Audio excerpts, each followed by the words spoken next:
আসসালামু আলাইকুম বন্ধুরা, কেমন আছো? আল্লাহর রহমতে আমিও ভালো আছি। আজরিন ব্লগের নতুন একটি রেসিপি দেখার জন্য সবাইকে স্বাগতম। আজ আমি দেখাবো সামান্য বাটা মশলা ব্যবহার করলে দেশি মুরগির মাংস এত মজা হয় তা না দেখলে বিশ্বাসই করবা না। এইভাবে যদি একবার দেশি মুরগির মাংস রান্না করে কাউকে খাওয়াও তাহলে প্রশংসায় পঞ্চমুখ হয়ে যাবা। এখানে আমি একটা বড় সাইজের দেশি মুরগি নিয়ে নিয়েছি। মুরগিটার ওজন প্রায় 1 কেজির ওপরে হবে। মুরগিটার লোম ভালোভাবে ছাড়িয়ে সামান্য চুলায় আমি পুড়িয়ে নেব। দেশি মুরগিটার বেশ ভালো তেল ছিল, তেলে গাটা পুরাই হলুদ হয়ে গেছে। আমি এখন মুরগিটা পিস পিস করে কেটে নেব। মুরগির মাংসের এত স্বাদ হওয়ার গোপন রহস্য হচ্ছে একটি স্পেশাল মশলা আর পেঁয়াজের বেরেস্তা। এখানে ছোট টিপস দিয়ে রাখি, মাংসে পেঁয়াজের পরিমাণ কিছুটা বেশি লাগবে আর পেঁয়াজটাকে ঠিক হালকা বাদামি না ডিপ বাদামি করে ভেজে নিতে হবে। তবে খেয়াল রাখবেন পুড়ে যেন না যায়। বেশি স্বাদ পেতে হলে একটু তো কষ্ট করতেই হবে, কি বলেন?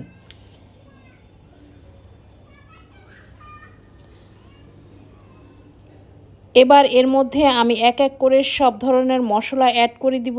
লবণ স্বাদ মতো, হলুদের গুঁড়া 2 চামচ, মরিচের গুঁড়া 2 চামচ। আপনারা ঝাল বেশি খেতে চাইলে ঝালটা কম বেশি করে নিতে পারেন। 2 চামচ জিরার গুঁড়া, 2 চামচ ধনিয়া গুঁড়া, 1 টেবিল চামচ আদা রসুন বাটা। ভালোভাবে সব মশলাগুলোকে কষিয়ে নিব। দিয়ে দিব ধুয়ে রাখা দেশি মুরগির মাংসটা।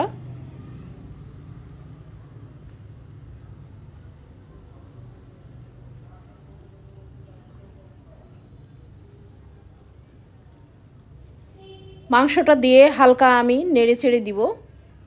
মাংসটা কষিয়ে নেব আমি।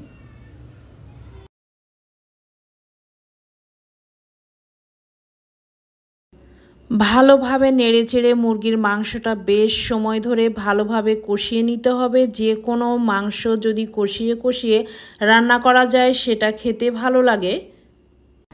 কষিয়ে রান্না করার ফলে মুরগির মাংসের কাঁচা গন্ধটা চলে যাবে।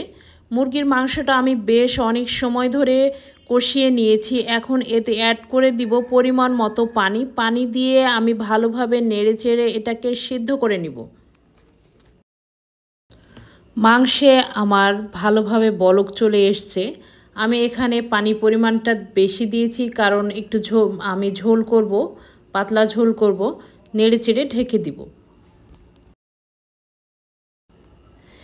এখন আমি তৈরি করে নিব মুরগির মাংসের জন্য সেই স্পেশাল মশলাটা। চুলায় আমি একটি তাওয়া দিয়ে দিব এর মধ্যে 5টা এলাচ, ছোট ছোট 4টা দারচিনি, একটা বড় তেজপাতা। এই উপকরণগুলো আজ আমি গোটা দিব না, একটু বেটে দিব, তাই এগুলো ভেজে নিব, তাহলে আমার পাটায় বাটতে সুবিধা হবে। আমি এগুলো শিলপাটায় বেটে নিব, আপনারা চাইলে মিক্সিতেও বেটে নিতে পারেন।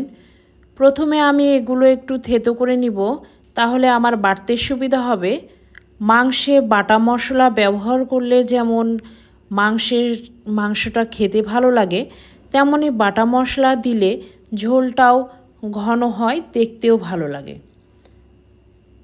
অল্প পরিমাণ পানি দিয়ে আমি এটাকে বেটে নিব। পানি না দিলে বাটাটা ঠিক ভালো হবে না, এজন্য অল্প অল্প পানি দিয়ে আমি বেশ ভালো করে এটাকে বেটে নিব।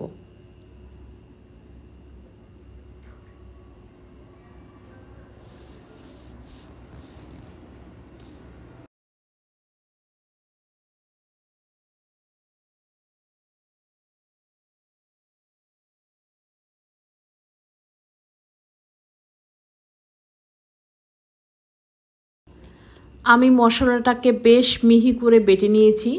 এখন আমি একটা চামচে এগুলাকে উঠিয়ে নিব।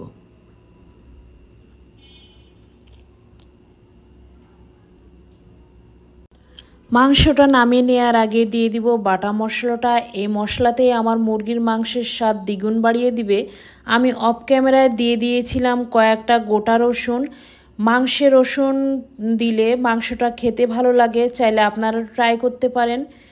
মাংসটা আমার ভালোভাবে সেদ্ধ হয়ে গেছে।